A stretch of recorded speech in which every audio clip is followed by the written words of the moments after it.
Hello and welcome back to Football Manager 2019 with USL Dunkerque. It has been a long time since we last met. 15 games were played in the league, I believe. We're now 23 games in. The transfer window has opened, the transfer window has closed, some business has taken place, and as you can see there in the middle, financially, we actually look in a much better position than where we were, a month, 2 months ago?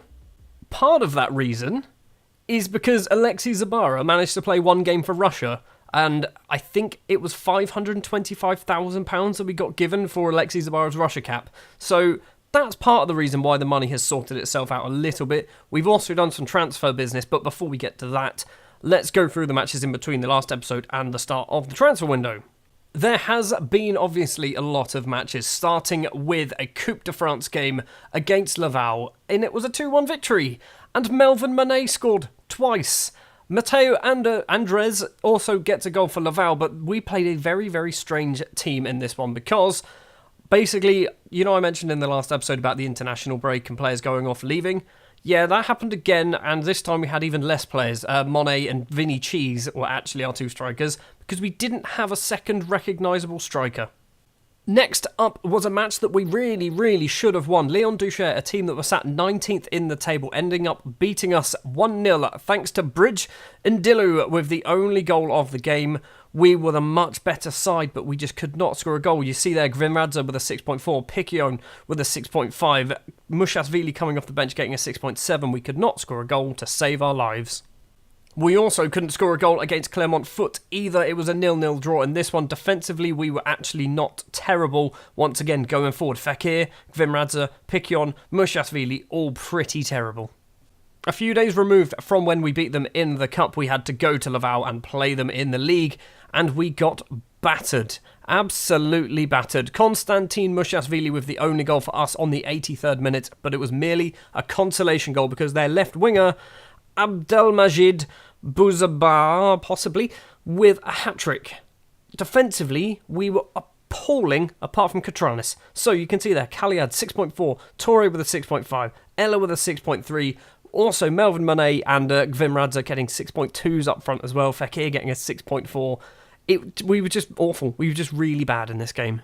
Into the first of 5 games in December, but 3 of them were in the Cup, either the Coupe de France or the Coupe de la Ligue. This one was the Coupe de France, up against Vitra, a team who I think are 2 leagues below us, and they pushed us to our limits. It was a 3-2 victory after extra time. Pierre Conrad and Ulrich Nonomo with the goals for Vitra, Loic Piquion with 2 goals for us, and then in the 112th minute, Sambu Sissoko scores the winner for us. This should have been a much easier match than what it was. I don't know what happened in this match. Against Angers, they did not have a manager at the time as well. They appointed a manager after this match, and it wasn't the guy who was in charge. We lost 5-2. We were 1-0 up. Levan Gvimradza with the goal after 12 minutes, and then Angers SCO, I believe is what they're called, just turned it up to 11 and destroyed us. Santa Maria with a goal on 18. Rodrigue Ella scores a terrible own goal. Dylan Silva gets a 6.1. That's how badly we played. Javan Anderson on 35. Vincent Pajot on 42. We were 4-1 down at half-time. Into the second half. Kaveh Rezai on the 71st minute makes it 5-1 before Levan Grimradza gets himself another consolation goal in the 92nd minute. But we were shocking in this match. And guess what? It didn't get any better against Sochaux. This time a 3-0 defeat. It was a defensive masterclass from Sochaux in this one. Marius Amundsen with 2 goals. The centre-back, Lorenzo Gonzalez, also with a goal. The striker, 3-0 defeat. They only had 9 shots, but 5 of them were on target. 3 of them went in. On paper, if you looked at the stats, 15 shots for us, 56% possession, you'd think we were the better side. We really weren't. 2 more games to go until the transfer window swung open. First up in the Coupe de la Ligue 4th round against Ligue 1 side Lens. It was a 2-2 draw on the night, and then a penalty shootout, which just wasn't that exciting, really. The missed penalty comes from right back Leo Bernard. In the match, Sambu Sissoko and Levan Gvimradza with the goals for us. Nace Jura with a goal just before half-time, and Denis Bain with the equaliser for Lens. I mean, if we got anything out of it, I would have been surprised. So going out is not the end of the world. We did, however, manage to make it through to the Coupe de France 10th round at the expense of Belfort. It was just a 1-0 victory, an 87th minute winner from Yacine Fekir. There were 14 shots in the entire match, 1 on target. Both teams should be ashamed of themselves that they can't seem to shoot on target. So that's all the matches up until the January transfer window opened. There were 3 deals for players leaving the club. First up, Boboy Traoré, the 33-year-old now French defensive midfielder. He left on a free transfer. Basically, Bradford coming in for him on a free transfer. He was leaving at the end of the season anyway. His contract was up, and I thought, you know what? Let's get him off the books while we can, rather than having him around for another 6 months. Similarly with Teddy Bouriad, the 26-year-old French midfielder, actually played quite a few games for us this season, but Châteauroux offered him a contract because his contract was up at the end of the season. He accepted, he was going to leave. I managed to wrangle an extra £2,000 out of Châteauroux for Teddy Bouriad, so he's gone there already. Already played twice and scored 2 goals. Good job, Teddy. Now this one stings a little bit. Konstantin Mushashvili has left and signed for Stoke, and immediately gone out on loan to Dynamo Tbilisi. He signed for, I think it was 550k is what we get initially, potentially rising to £2 million. But this was one of those offers where the board just went, yep, we're taking that.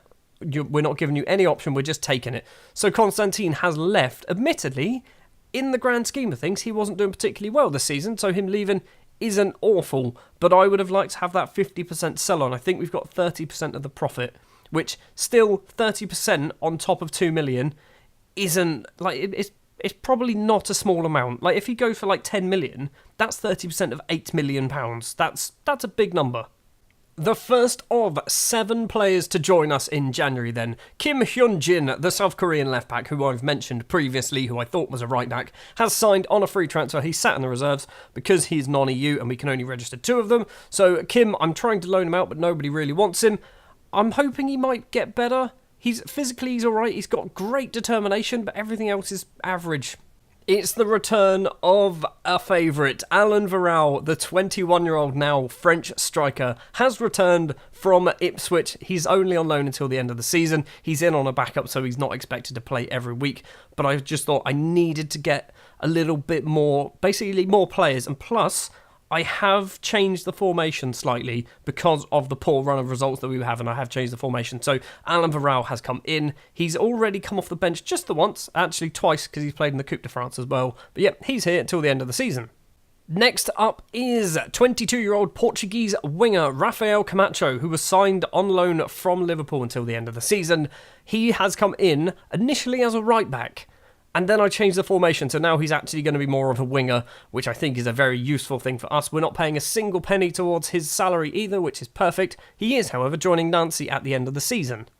Instead of Camacho as our right-back, we've gone for Kijana Hover, Kijana maybe, who is a Dutch right-back and centre-back on loan from Liverpool as well. Again, we're not paying any of his wages, but he is a 4-star right-back. This is something that I think we've been missing for pretty much all season, if not all season, apart from when Leo Bernard is amazing. So Hover is in. He's already played 4 games, getting 2 assists along the way as well, but I'm very happy with this guy.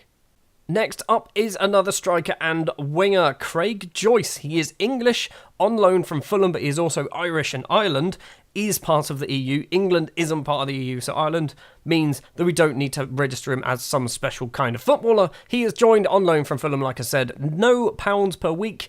First team contract, 3.5-star current ability, 5-star potential ability.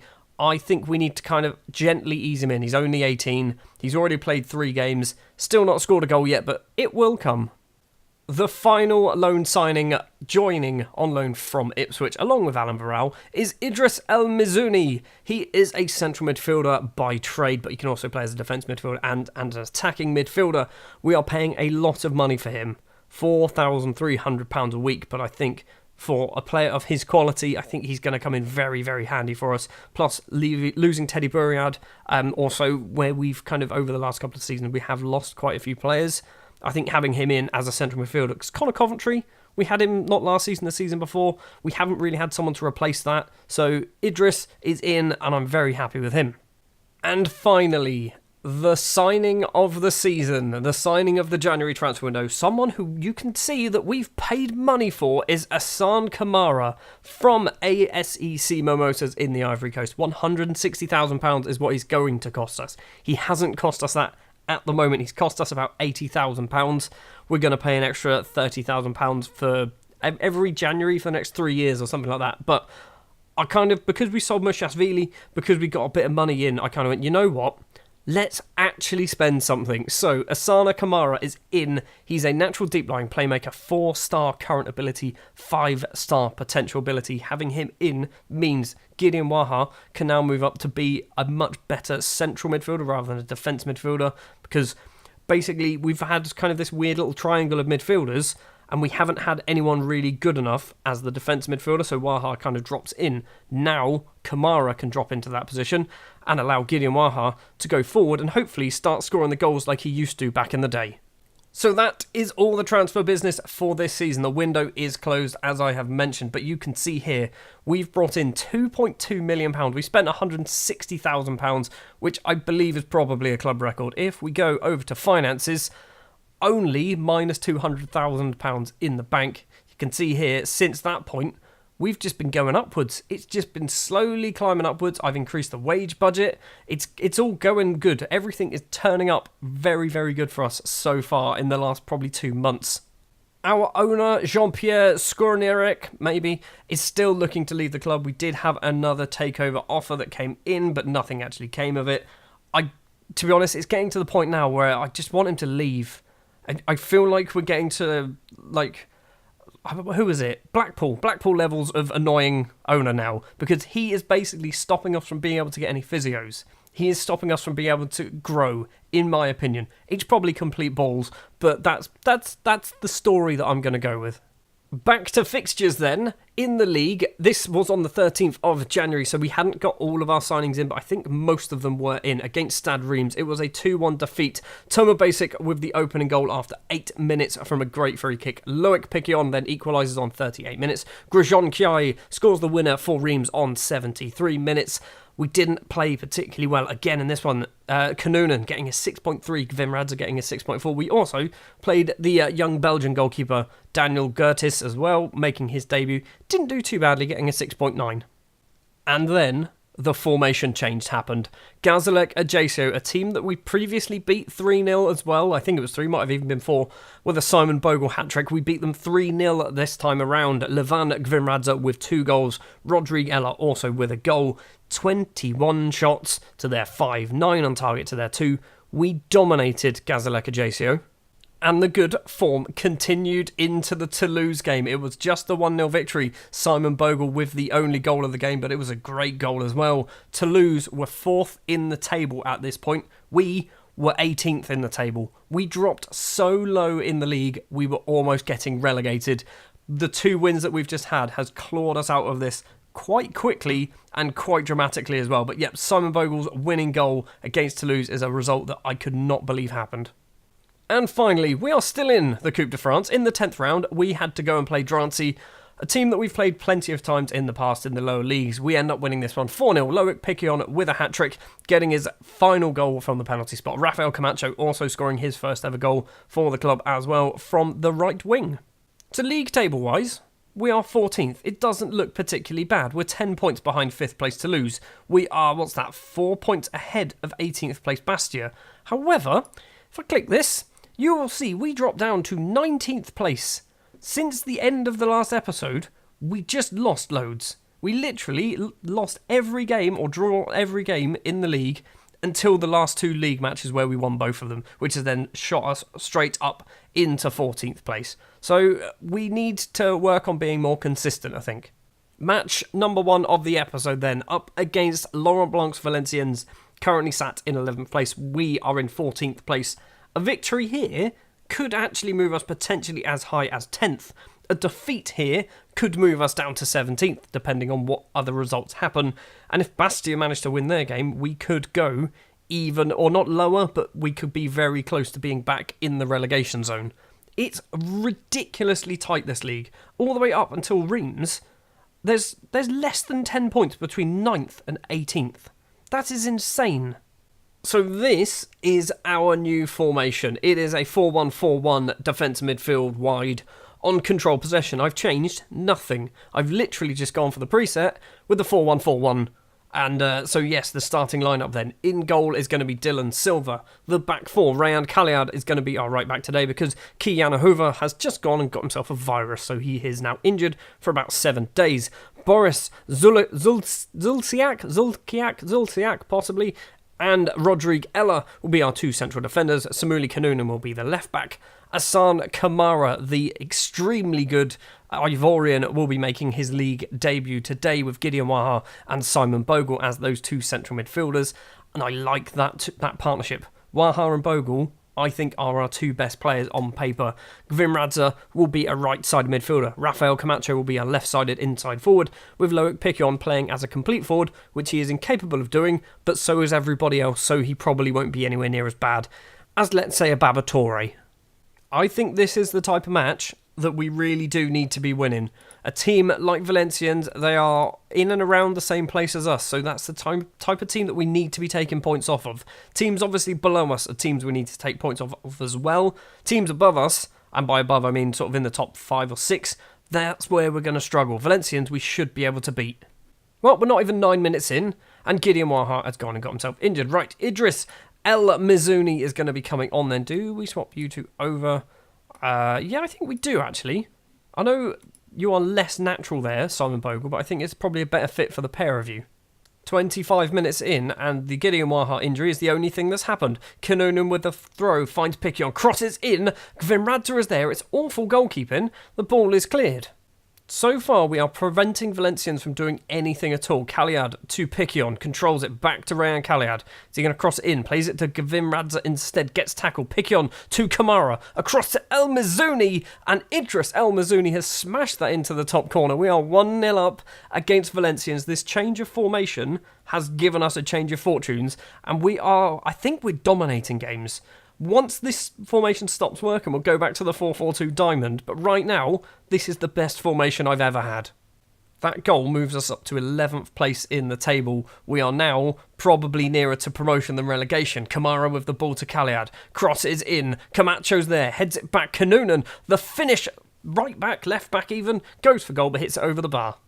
Half time then, and we have shut Valencians out. Not a single shot at all in the entire 45 minutes of the first half. At home, their fans must be angry, like really angry. No changes going into the second half. We're just going to stick with this. Obviously, we've already used one sub anyway. Throw on for Kanunen, back to Kamara. Across to El Mizuni, the goalscorer. Kamara once again across. Bogle, number 7. Kamara. Where are we going to go? Backwards, apparently. Rodrigue Ella across to the German. Zulciak. Simon Bogle, the other German. Forward to Gvimradze. Where is he going to go? Cross it in. Loic Piquion puts it in the back of the net, but he is well offside by the looks of it. Corner for Camacho to take. It's gone to the back post. No one was there. We have managed to have a go. I don't know who it was, though. Demange, the goalkeeper with the ball in his hands, kicks it long over the halfway line, but Rayan Kaliad is there to get the ball. Zulciak. Forward to Gvimradze, number 11, back to Zulciak, Bogle, El Mizuni. Is he going to get his second of the game? Camacho cuts inside, keeps going, goes for goal, hits it just over the bar, the Portuguese winger.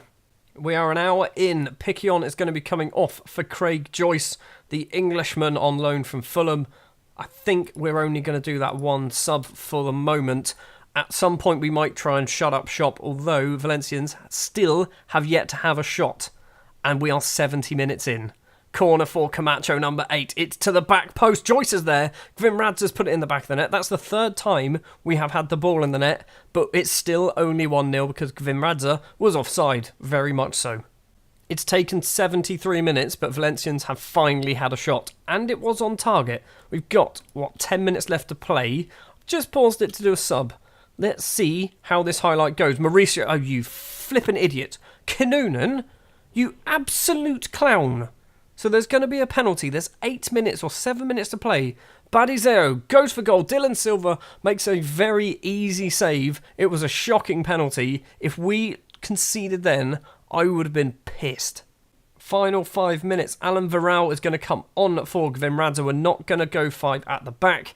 Instead, we're going to stick with what we got We're into injury time. There is 2 minutes of injury time remaining. And Soki all the way back to the goalkeeper. Simon Bogle closing him down. Demange kicks it upfield. Headed forward, or back, sorry, by the Valencians striker. It's gone to Ben Ali in the area. Crosses in. And they've flipping scored. They've had 3 shots. They've actually scored. They've had 3 shots. One of them was a penalty. Oh, this game. Final highlight of the game. Is it going to be a proper highlight? El Mizuni with the ball. Goes for goal. Hits it over the bar. It's not going to be a goal. It is going to end 1-1. And that is a kick in the balls. 20 shots to their 3. They should have won, arguably. With the penalty miss, they really should have won that game. So 2 more points dropped has kept us in 13th place. We are now, how many points ahead of 18th place is that? 3 points. That is all there is. 3 points between Red Star and us. Next match, I think, might actually be Red Star. It is not Red Star, it is Nancy. Okay, up next then. 5th place, Nancy. That is a huge game, a difficult game as well. Right, let's go forward then. And hopefully we can... I want a point. I want a point from this one.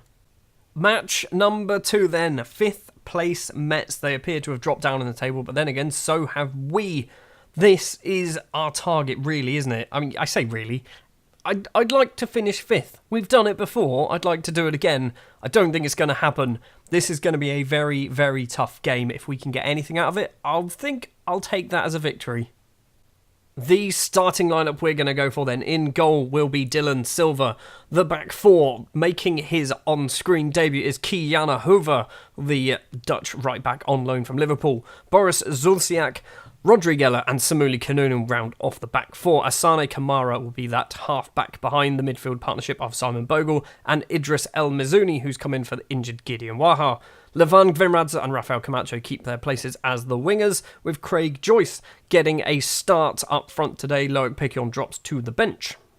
4-4-2. Nancy are playing a 4-4-2 and are currently 5th place in the table. This is what makes me think that previous Football Manager games, there's always been like the cheat tactic. This makes me think that there isn't really a cheat tactic in this one at the moment. Or if there is, I just don't know what it is.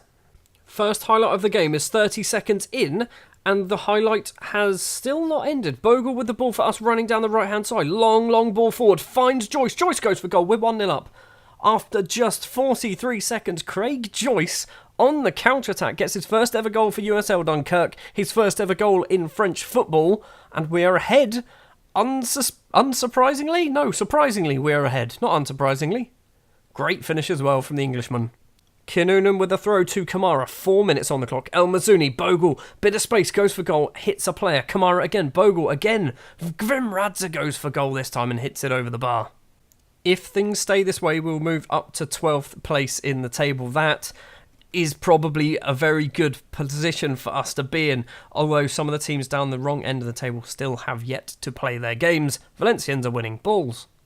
Half-time, and the only action really was in the very first highlight of the game when Craig Joyce scored.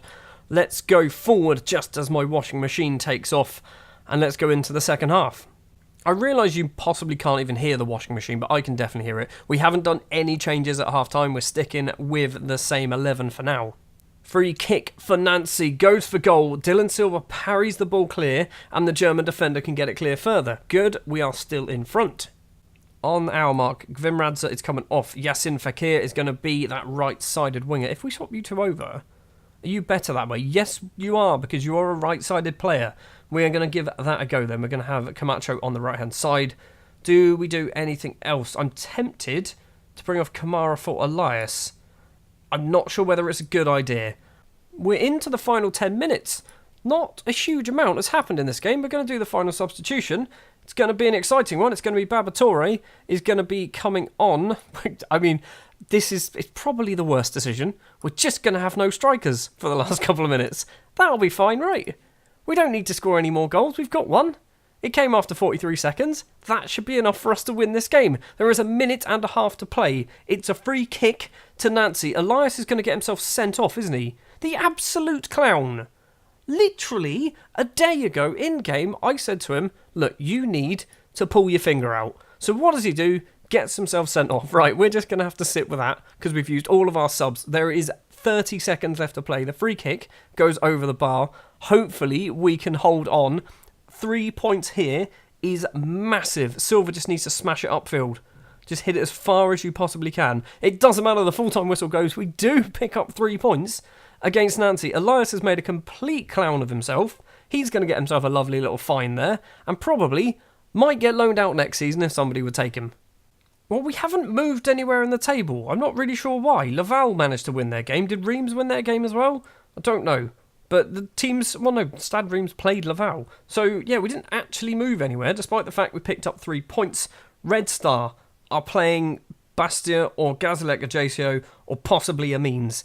That's kind of a big deal, because if Red Star win, we suddenly become a little bit closer to that bottom 3, and we don't want to be in that bottom 3. While we are here, we will give you a 2-week fine, because you were on the pitch for literally about 5 minutes. He actually accepted it as well. That's a 2-week fine. We've saved ourselves $5,000 from that. The best news has happened. We've gone through a couple more days.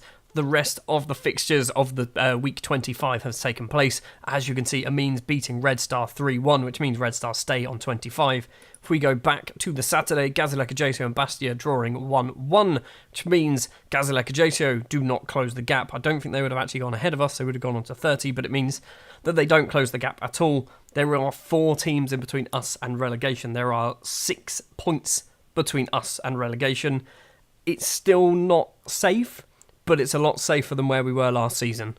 With that in mind, we are not going to go too far in the future, and I'm going to stick to this one. We're going to go with Metz, a team currently sat in 4th place. They are clearly fighting for something. And Red Star, a team, as we know, currently sat in 18th place. Another team that are definitely fighting for something. We could get that magical 40-point mark by the time we play Red Star. We've got Châteauroux in the middle, 6th place, 10th place Ajaccio, and 9th place Troyes, a team that always destroy us. But if we win 2 of those games, and then beat Red Star as well, that'll be 9 points, that'll be 40 points. We should be safe and guaranteed ourselves another season in League 2. And because I've kind of fixed the finances a little bit, next season might be a little bit more interesting. We might have more money to spend, something like that. Maybe over the summer, some of the players that we've sold with 50% sell-ons will also get sold once again for like £15 million, something like that, because Alexis Zabara is worth a lot of money at the moment, so maybe he might go on. If he goes for £15 million, that's £7.5 million that we're going to get. That's a huge amount of money. That's a life-changing amount of money for a club like us. Thank you very much for watching this episode of Football Manager 2019 with USL Dunkerque. If you did enjoy, if you wouldn't mind leaving a like, if you want to see more, hit the subscribe button, and I'll be back next time for the Mets and the Red Star games.